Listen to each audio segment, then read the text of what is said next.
Alright, we're live, we're recording.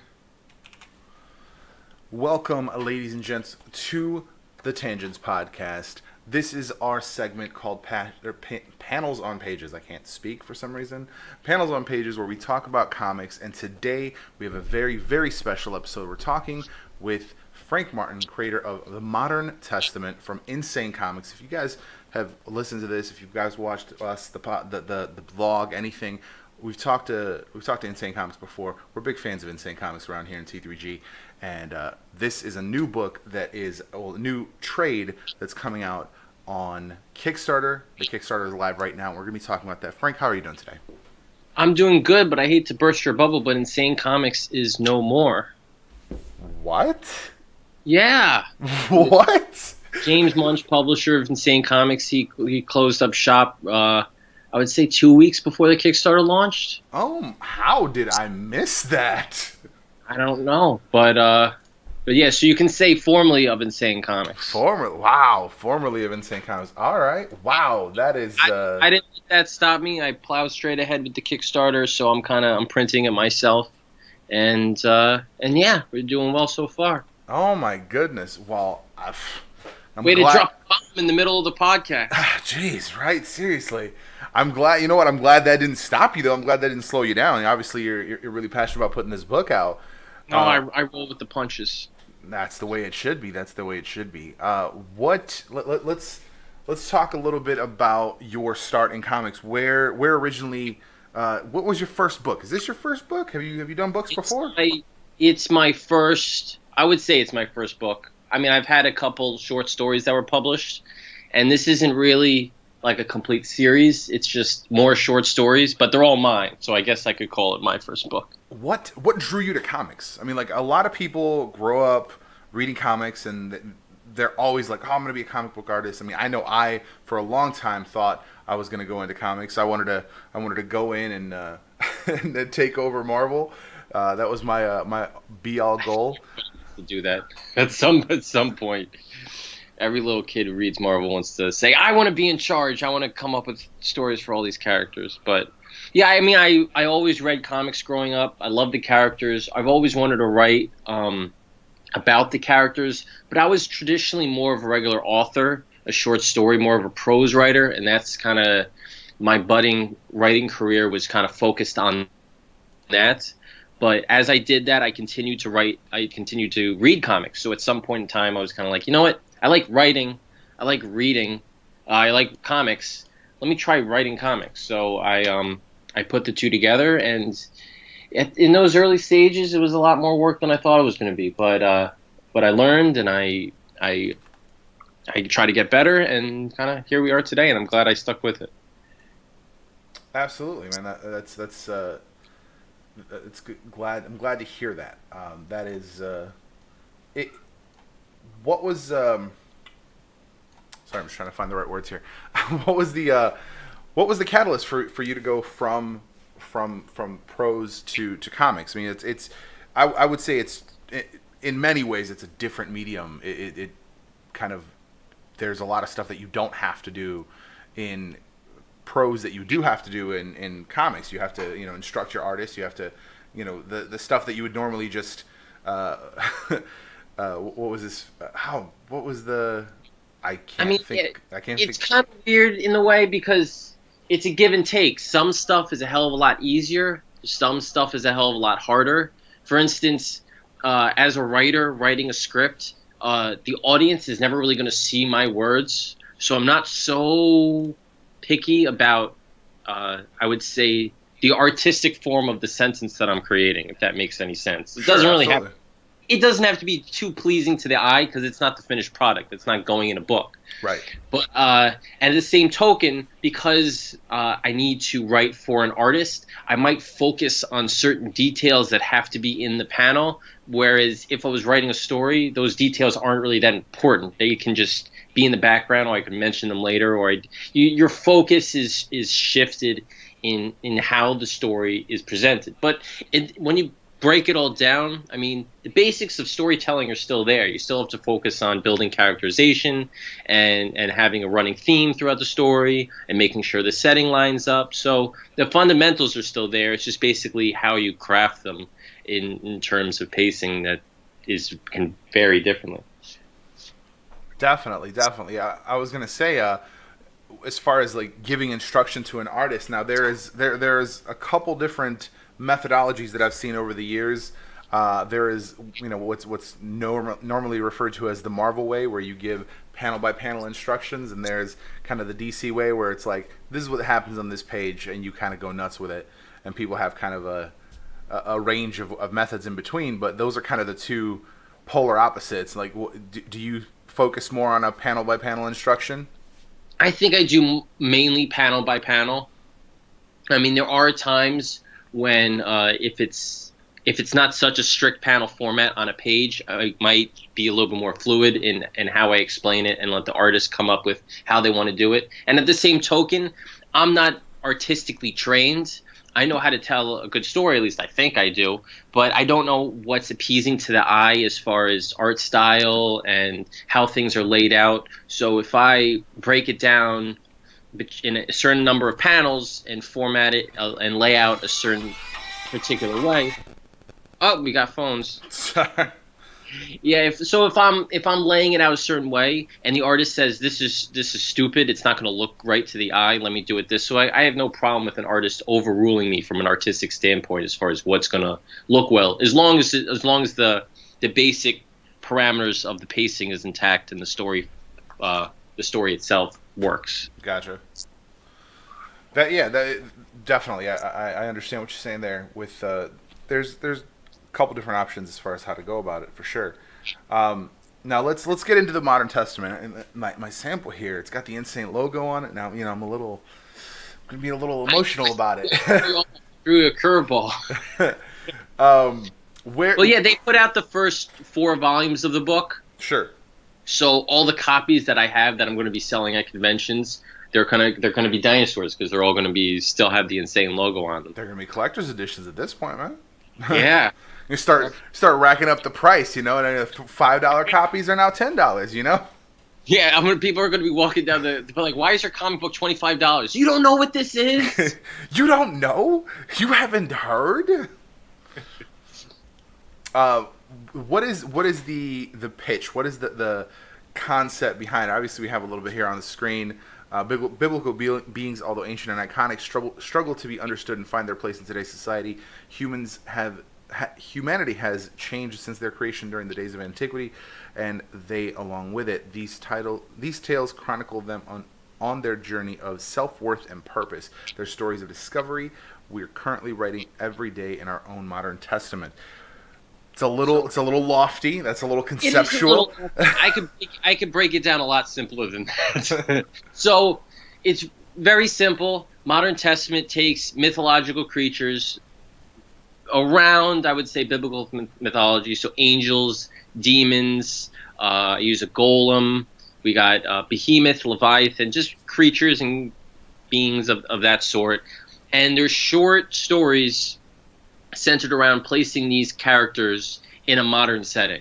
So let's say similar to the show Lucifer or Ghost Rider or Constantine or any of those other types of supernatural comics that you got that involve demons and angels and such. So it's basically short, quick one-shots, short stories. I think the shortest is 5 pages, the longest 11 or 12 pages. Isolated stories of just taking those characters and putting them in their own plots and their own settings and rolling with it and see how they handle. Gotcha. And is it something more? Is it more specific to biblical characters, specifically from like the Judeo-Christian Bible, or is it something where it's a lot more variety going into like Greek and Roman mythology, things like that? I wanted to stay clear of I guess what I call them the classical mythology. So we don't have any Greek or Norse gods or Egyptian gods, but at the same token, it's not strictly Christian mythology. We got the golem, which is obviously a creature from Jewish mythology, and I have a story based around jinn, which is from Islamic mythology. So I kind of spread it out a little bit in the same kind of Abrahamic traditions, but for the most part, that's where they're centered on. Okay. See, I like that. I like the variety. Now, when approaching these stories, are you looking to relate a specific lesson from the Bible, or just like a specific lesson in general, or do you say, man, it'd be a really cool thing to have like an angel in a bar and start a bar fight? Like, where, like, how does it start, like, for you?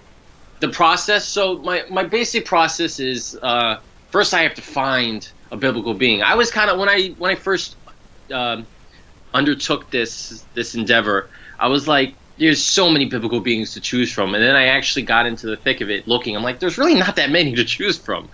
I mean, so first I had to find which ones I wanted to do, and then after I did that, I looked into their history and their backstory and the original text and what kind of where they were fitting in as far as the myths go, what they were about, what was their purpose, what was their form. I got down to the root core of their character, of their theme, their purpose for being.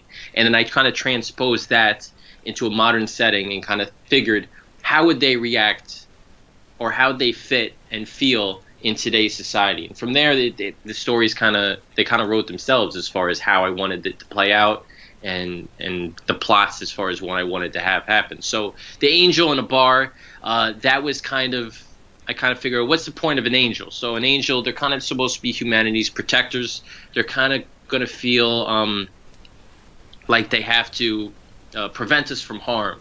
And in many ways, the way when angels were first, I guess, dreamt up, or from olden times, people have changed a lot. And so I kind of thought to myself, how would an angel react to that?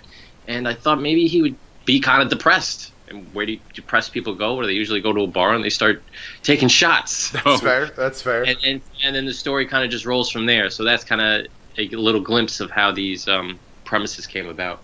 All right, awesome. I gotta say, so I said earlier before we started recording, I wanted to read only a couple because I didn't want to give away everything. When I fall in love with something, I just start talking about all the cool moments, and I didn't want to talk about the stories further in. I wanted to talk about the first couple. We'll be talking about Campaign Promises and Fallen Angel primarily, but you've got, what is it, like 17? There's 15 stories. So the way it worked was there were 4 volumes that were put out by Insane. They had 3 stories each, so that's 12.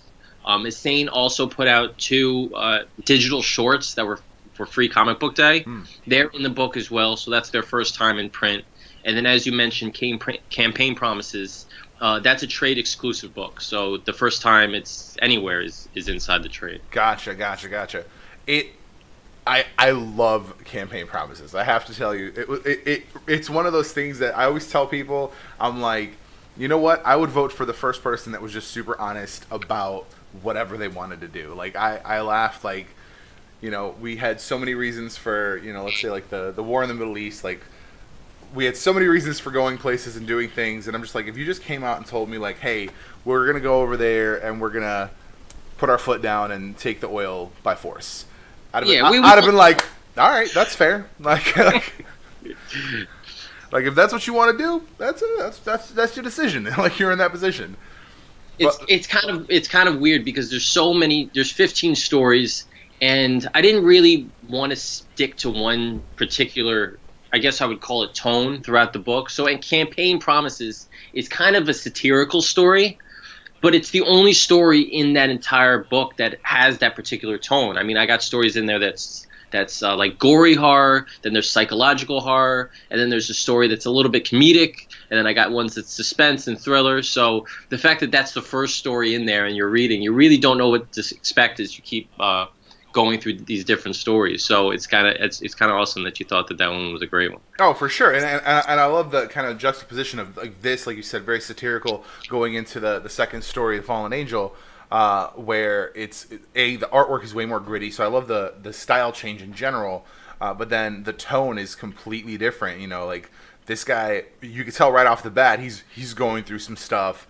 Like, it's not the kind of really like happy-go-lucky kind of what was going on in the first one, even though the world ends. Like, Yeah, it's a bit of a gear shift, and then as soon as you're done with that story, the gear shifts again. So that's what I liked about creating this book, is that I had fun doing it because I got to jump around to all many different stories that were so different in styles and artwork and tones. So it was a lot of fun to put together. No, yeah, you could definitely see like there's a lot of thought to it, like across the board. Both stories that I read were fantastic, but for very different reasons. I mean, I like the second one. It goes more into a like a lesson learned kind of thing, and I dig that. But I also like the little intricacies of it, where like the last line is Lucifer saying like, "Hey, I don't want the competition," and I was like, "Wow," like. I feel like Lucifer would do something like that, you know, like, hey, I'm not really trying to like fight anybody for my property here, so I'm gonna put you back on your right path. Yeah, that was that story went through a couple different versions. So in the original script of that story, Lucifer was actually the bartender. Okay. So the way I envision it is the kind of cliche, stereotypical, a guy's drinking at a bar and he's pouring his heart out to the bartender. For sure. And it didn't really work the same way. I mean, the beats of the story are pretty much the same. But yeah, it was that was the very first story that I wrote. So I put Campaign Promises first because that's the exclusive. So I wanted to give people something new right up front. For sure. So, but so it's kind of weird that I never even thought about it. That the very last story I wrote for the book comes right before the very first story I wrote for the book. So, no, it's awesome. So, I think the first 3 panels, it definitely brings you in. I understand that there's different stories and different tones and everything like we talked about, but I think just psychologically, I love. Like the third panel, like, that's right. I'm the anti of Campaign Promises. The first 3 panels of Campaign Promises, and like it ends with, "That's right. I'm the Antichrist, and as of this moment, I'm running to be your next president." And it's just so blatant and in your face, and I'm just like, all right, let's see where this goes. Like I'm interested. I'm already in, and I dig it because even though there's a tonal shift, like I'm already sold. Like I'm already in. I was talking to my cousin about this. We were watching what was it, King Arthur, and I laughed because towards the end the graphics kind of fall apart. Like the CG budget like really fell off, and I was like, he really really sold the movie on the first 5 minutes, because the first 5 minutes you have these giant elephants. There's this huge like magic battle and like whole bunch of stuff's going on, but it looks great. Right? It's a hard sell on the movie. Like if you're in for that, you're in for the rest. It doesn't matter if it doesn't look as good. So that's why I laugh. I like the first. So I dig that the first story is the unique one. Like it's unique to this trade. You know no one's seen it before. So buying the trade, you're already getting something no one else has purchased. I dig that. I dig the whole setup. I love it. Yeah, and Campaign Promises was fun to put together. It was, I mean, obviously I have the Antichrist running for president, so I've done a couple interviews with people, and they say, this was your political story. I'm like, okay, if you want to like that. Right, I was going to say, like, I guess if you can think about it that way, sure. Like, I didn't get that out of it at all. I wouldn't say it wasn't politically inspired, but it's not really, it wasn't overtly any political message that I don't want people to connect it, thinking that it was kind of connect the dots for them. I could totally see where, like, I'm sure someone made the comparison, like, oh, the Antichrist is Trump. I didn't see that at all. And, like, I think a lot of people are taking swings at that. I think a lot of people are taking, because it's an easy swing to take at this point. It's a very easy. Most people don't like him, so it's easy to be like, ha ha ha, here's a poke at Trump. Like, it's super easy to do that. And I would, like, had I seen that, I would totally have brought it up. But, like, I didn't feel that at all. It just really felt like completely unrelated to what's going on in reality.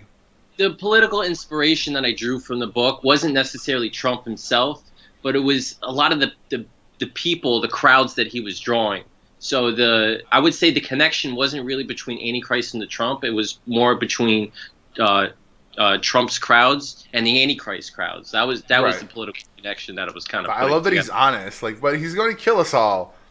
It's kind of, Yeah. I guess, but at least he's honest about it. Like it's so great. I love the God bless you, sir. I'm probably not eligible for that, but the sentiment is appreciated. Like, you got some nice one-liners there. I dig it, and I just love that. Like, upon the victory, buckle your seatbelts. Armageddon starts today, and I love the TV click, because that's like another like subversive element in the story. Like, when you see stuff like that, when it's, because obviously like the panels are formatted a certain way, like it's meant to look like TV, and I get that, but I feel like it's something it's not so overt. Like, it's not like, hey, this is TV spots. But I wanted to do something really different. Well. I wanted to have a little fun with it. So the formatting it like somebody's clicking through the channels on TV was my way of kind of throwing a little flair into the story. So it's not just it's not just some random scenes, Right. I feel you. No, and it works really well. Like I said, it plays in such a way that like you don't think about it, but then when it lands on that final click, I love it. Like, it's a perfect stop, because it's like, you're consuming all this, you're clicking through everything, and at the end, like, you get the final end, like, you turn the TV off. I love it. But it's also like the symbolism of like my first thought there was like, oh, he like killed everyone right there. Like, that was literally it. That was it. He said it starts today. That was it. That was the end of the days. Like, so it plays like really, really well on a lot of levels. I dig it. Now, as far as the art, like, obviously there's different art styles throughout the book. Was this something that, like, did you pick art styles, or how did that play out? So the way I did it is I finished all scripts first, and then I sought out art styles that I think would best fit the tone of that story. So it wasn't like I had an art team. I didn't try to fit the story to the art team. I tried to find an art team that would fit the story. Right. So that's the way I went for it. And it was, I like the way I did that because there's so many different stories in this book. When I was doing it, I wasn't saying I'm going to write 15 stories, let me fight artists. They were short, mainly short bursts, because all the volumes only had 3 stories in them. So I had to think that I want to do all of the 3 stories in each book to be wildly different. And in the process of doing that, I created a whole series of stories that were even more wildly different than the ones that they were just contained with. So it's a nice overarching feel of different artistic flavors. Yeah, definitely. I'm scrolling through it right now. Like, I don't feel like any one is the same as any of the previous ones. I love it. Like, I actually participated in an anthology recently, and it's similar in execution, where there was just a bunch of different art styles and a bunch of different creators. So I dig the difference in I like that you paired off specific to the story. It's a lot of people don't necessarily think of like what's going to look good for the story that I'm trying to tell. I completed my first comic book script. No, was it last year? It was last year. Early last year, I finished my first full comic book script. It was the first arc of the comic I want to put out, and I've been looking at artists. I've been, like, talking to a bunch of different artists, and I get to a point where I'm like it's good, but like I really want this to look like this kind of way. So I appreciate that. It's a tough decision. Yeah, for sure. Because it's kind of a give and take, because you got to find somebody not only whose art style that you like, but that you have enough trust in their artistic storytelling ability, or I should say visual storytelling ability, that they're not only going to be able to give you the style that you want, but that they're going to be able to display the story, the actions on the page in a manner that whatever changes that they feel need to be made, that you're going to have trust in those changes. Right. You can't someone that you're like, yeah, it looks good, I'll let you do it, but I'm not quite sure that you're good enough. You got to really give someone your script that you have trust in. For sure, yeah. Because at the end of the day, like, you've got a certain way you want it to look in your head. Like, you've as the writer, you visualized how this is going to play out. So, like, to kind of switch out of that and be like, all right, well, it's close enough, and Yeah, like you said, I think it's if you got to have that trust, you got to be able to say like, I dig this, I dig your style, like I appreciate the way you visualize the stories. So like, yeah, it's got to all kind of come together. For me, story and characters is always the most important thing. So they can, if they want, they can completely throw out whatever page that I've developed and completely write it the same way that whatever draw it this whatever way they want. Hmm. But as long as it flows and it doesn't compromise the integrity of the story or the characters, then I'm good. I really don't care what happens as long as that flow still makes sense and it's still good. Yeah, for sure. For sure, yeah, and that's like you said, where that trust comes in. Like, if you're confident in the artist and you're confident in what they're going to be able to bring to the table, like they can, like you can put hands off that. Like, you can take your hands off of that, let it drive itself at that point. Like, as long as the story is good, as long as the characterization is good, I came from a little bit of a strength too, because in most anthologies, as you said, it's a group of people coming together. Yeah. And they all are creating stories separately. So they all want to have some sort of tone or some sort of feel that's going to fit within the confines of everybody else's story. You know, if somebody doesn't want to write some story that's completely different than what everybody else is doing, it's going to feel kind of odd and off. But since I was writing all the stories, I really didn't care. You know, I have complete control over what's going in the book. For so sure. if I wanted to write some weird story with when the Antichrist is running for president and doing talk shows, I could do that, you know? Yeah, definitely, yeah, and I like the anthology format. I like short stories. Like, I think but I think a lot of people do. I think that's why you look at something like Black Mirror. I mean, like the endless years of like the Twilight Zone and the Outer Limits. Like, these things exist for a reason. Like, people love to see like a short, quick representation of something. Like, I think Black Mirror is like an excellent example. It's one of the best shows on the planet right now. Like, Ryan K. Lindsay has a great newsletter. In his last installment, he was talking about one shots and whether or not writing one shots was even worth it anymore, because everybody wants, or publishers at least, they want miniseries for sure. and stuff. But he said there's something. I don't know if he said magical, but I'm using the word magical, of consuming some form of media that has it starts right off and then you can complete it in one sitting. You know, that you're not sitting there for 2 hours or whatever watching a movie. Yeah, absolutely. So seeing that complete story all in one shot, there's something to be said about that, without having a cliffhanger or some to be continued that makes you go back to the store and buy the next issue. Yeah, definitely. No. So I think in the comics industry as it stands right now, there's definitely like a push against it, because they're relying so heavily, like numerically, financially, on trade sales.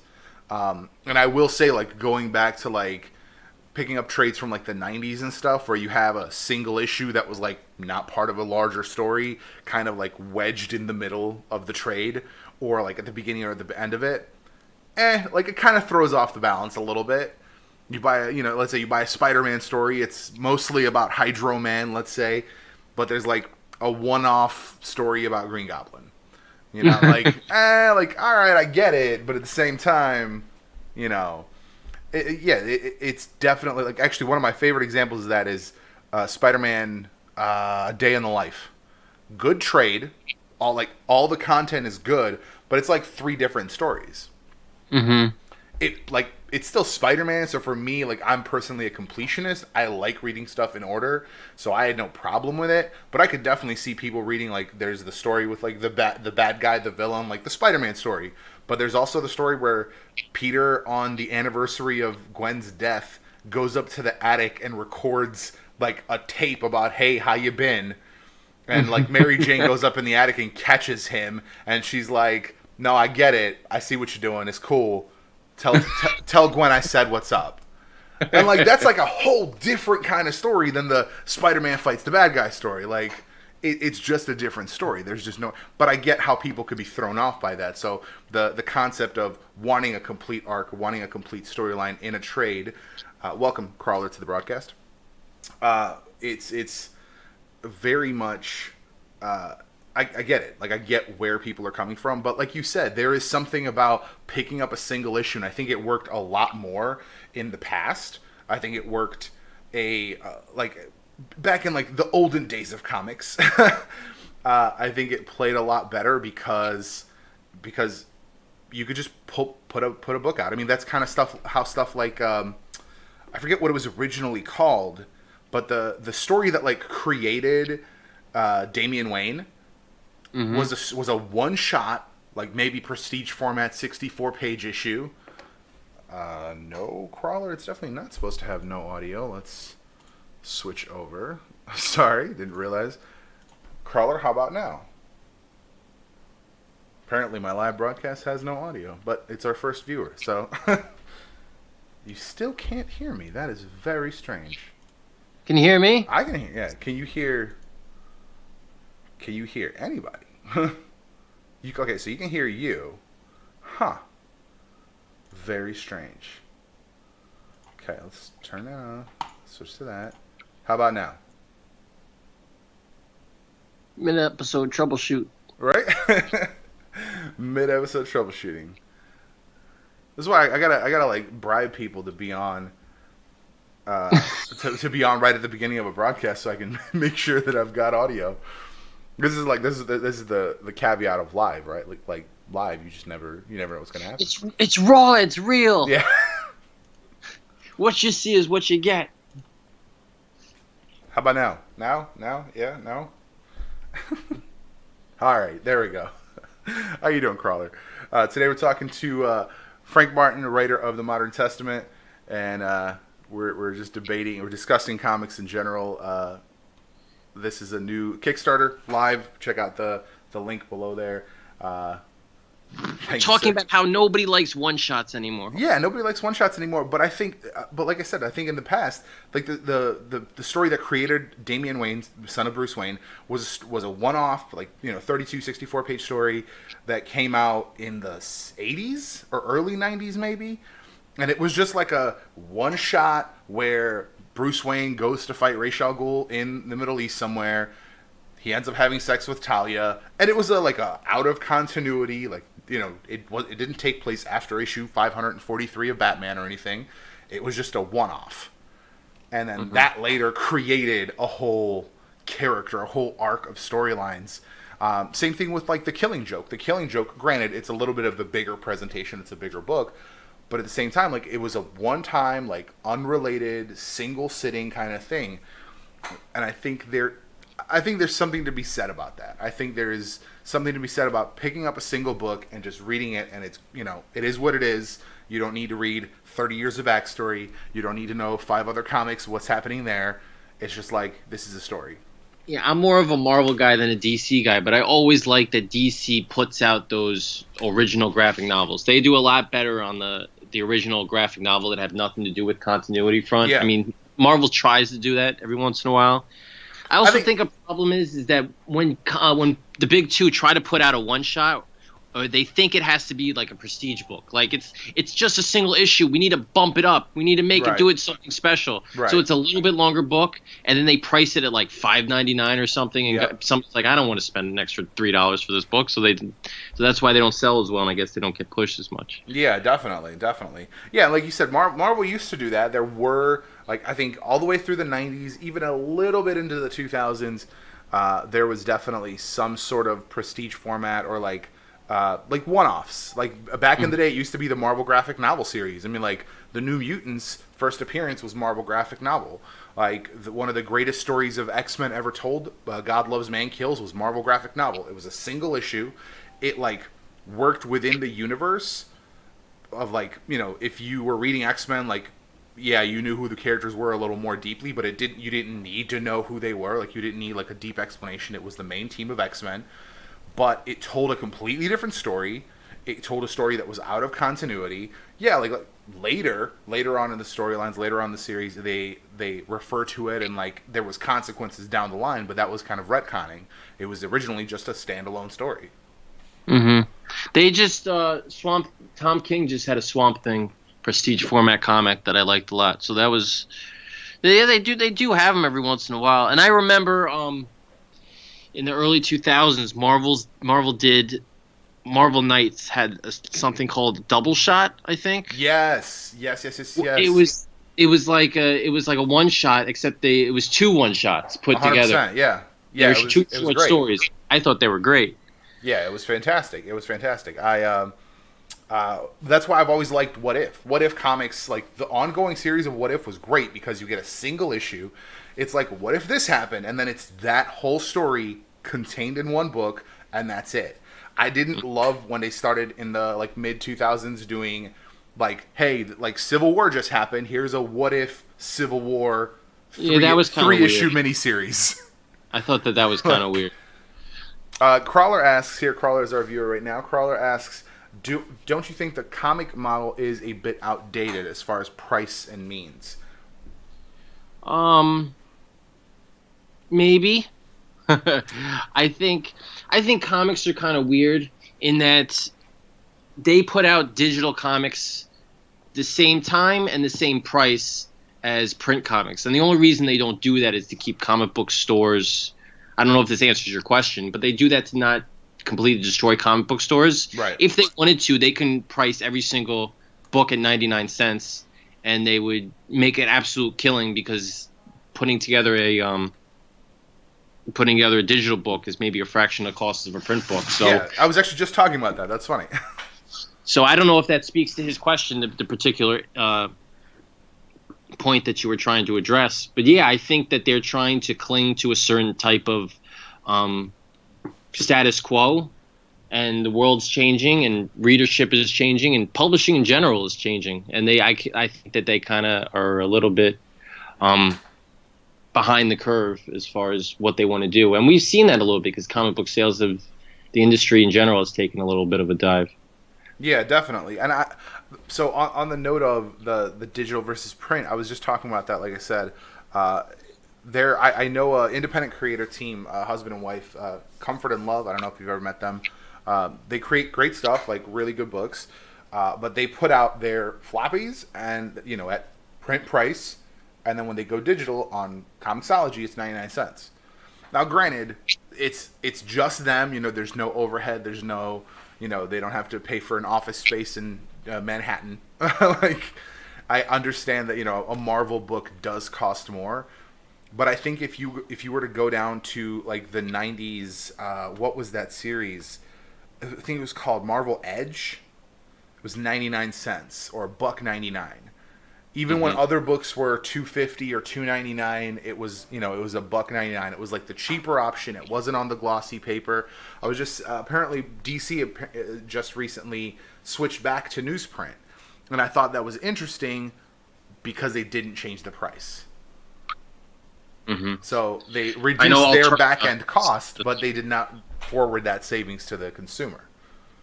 Yeah, I remember there was a time in the 2000s when DC had a little bit of a tagline. They said DC drawing the line. Yeah, it was 2011. Yeah, it was 2011. I remember that. They wouldn't raise their prices, and now they're like $4 an issue. I'm like, whatever happened to that? I guess, What about drawing the line? That line got demolished pretty quickly. But I think what happened, what I think happened was that book sales dwindled, and what they're trying to do is they're trying to make up for it. They're trying to make up for the loss of quantity by the units. They're trying to make up for the loss of units sold by raising the price. So it might not be 200 guys that show up to the comic shop, but the 10 guys or 20 guys that can still afford it and still want to buy singles, they're kind of offsetting the fact that 100 guys aren't showing up to buy a book every week. I mean, there's something off about the comic book industry in general, and I know I've seen a lot of people online posting about this, that there's just something that's not clicking when you have movies of these characters making billions of dollars, and the comic books that they came from are not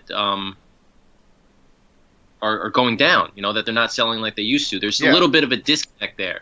I mean, people are like the stories, they like the characters. How come they're not going to the source material? There's I don't have the answer to the question, but there's definitely it's definitely a question that needs to be answered by someone. Yeah, definitely. I don't know. I've thought about this. I don't know where it's gonna go in the long run. It's very difficult to kind of make that call because I think people are moving more to a digital format. And so yeah, are there is like I think I was just talking to somebody. They said DC or Marvel, one of the two, were doing digital only books for major characters. It's an interesting approach, but at the same time, like, would you still do a trade? Because I still like to have a physical copy. I switched to I still trades. like physical books too. I prefer holding something in my hands than reading it on a tablet. It honestly, it's crazy. I read mostly on tablets. I read like my collection, but I have way more digitally. Uh, but it's crazy because I'll read and you tap to go to the next page, and then let's say 3 weeks of that, and then I pick up a physical book, and I've caught myself twice now where instead of turning the page, I tap the right page, and I'm just like, oh boy. Yeah. I mean, as an indie creator, I love. I'm old school. I love holding a book, but the cost of printing is so expensive that as an indie creator, I love digital. Right, To for be sure. able to have a digital copy, you could just send out to the world. It doesn't cost you any extra to email it. But every time you print it, you got to have that hefty price tag in order just to cover the existence of the book itself. Yeah, definitely. It's real hard. I think it's a hard balance to strike. Um, yeah, I don't know. It'd be very interesting to see what a digital only world would look like. Because like, what happens at conventions? Like, what do you bring to conventions then? If you're not selling books, what are you selling? Like, Here, I have my book on this iPad. I need you to sign. yeah, yeah. Can you sign my iPad? So yeah, I've also heard of creators kind of taking that front. They'll put their library on a flash drive, and they'll sell the flash drive, or they'll have a digital download card with a code on it, and For they'll sure. sell that, and they'll because that's a hell of a lot cheaper than having to print up a book. So people are trying to make switches as far as trying to cut costs and be accommodating on that front. But being an indie creator is a little bit of a struggle. So to see how the big two reacts is people are watching. Yeah, definitely, definitely. I think it'll be interesting. I don't know. I still like a physical book. I like the concept of a nice hardcover book to hardcover trade to like whip open. It's a great feeling. It's really hard to get away from that personally. One of my favorite books I've read is the Operation Zero Tolerance run from '97, the X-Men books. It's like 2 inches thick. Thanks for joining us, Crawler. Enjoy your rest. Um, Thank you, I appreciate it, sir. It's like 2 inches thick, but it took forever to read because it's like 25 books. Like, it was a huge run. But like part of it for me was the curation. I love that somebody took the time and the energy to format a certain way. They were like, here's a page of like, okay, so this issue is from Generation X, and like before you see that, it's like, here's a quick rundown of what's been going on in Generation X, so you kind of understand the context of what you're about to read. And I loved the curation. Like there's more to it than just like, hey, slap the books together in a trade and send them out to shipping. Like, I dig when a lot of effort is put into something like that. Another one of my favorites that I ever bought was I don't know if you ever met Jim Zub. He was doing a bunch of his stuff through Image. He's worked with I think Dark Horse, and I think recently he's worked with. I think he works at Marvel right now, but he is he did Skull Crushers. No, is that right? Skull Kickers. Skull Kickers. Skull Kickers. I bought from him. It was his first book. I bought the first book. It was like this nice black hardcover, and there's just something to be said about that. Like that exchange, and I was like, oh man, this is dope. And like, he told me about his journey, like, to get published through Image, and like kind of so it was a really cool interaction. To go to digital from that, I don't know how you would do that. Like, yeah, could there still be trades? Of course, but I don't know. I don't know. It's not the same kind of climb. Like selling a floppy to someone is I think a harder hustle than selling a digital book. Like, there's physical spacing required. Like you need to be able to put that somewhere. Yeah, there's an experience that goes with getting a print book a lot of times. I had a friend one time, he said, how come you just don't get like a subscription where you could just sit at home and it gets delivered to your house? And I said, well, I actually enjoy going to the comic book store. It's a little bit of an, you know, it's kind of like, it's like buying drugs. It's not the same as you go to the drugs. It's the experience of buying from a drug dealer. So to be, even if I don't have any books coming out that week that I'm going to get, which never happens, but still theoretically, I like walking up and down the aisles and just browsing all the new stuff that came out. You know, it's kind of the whole experience feel to it. So, to sit at home and just go click and get my comic, you're losing something there. Yeah, it's definitely it's a different experience. Like I dig, you know, it's one of those like, yeah, could you absolutely read the books digitally and then like have nothing else to do with it? Sure, but like some of the coolest times I've had are going to a convention and talking to the creator and being like, hey, let me get that. Let me pick up this book from you. And then we talk for 20 minutes about what the book is or what's next or whatever. It's a whole process. I mean, I like going to my comic shop because I talk to my guy Jason, like the owner. Like that's who I talk. Like that's my like nerd out every couple weeks. I go and we talk about, you know, TV shows. Like he hasn't caught up on Supergirl yet. I'm a little salty with him on this at this point. Like, it's on Netflix, man. Just get with the program. That's what I'm saying. But no, it's a very interesting new world that we're getting into. It's I don't know where we're gonna go with it as far as long term, but right now we're gonna definitely be getting this trade paperback. We've got about 15 more days of the Kickstarter. It ends on the 28th, so I think 13. So 13 more days.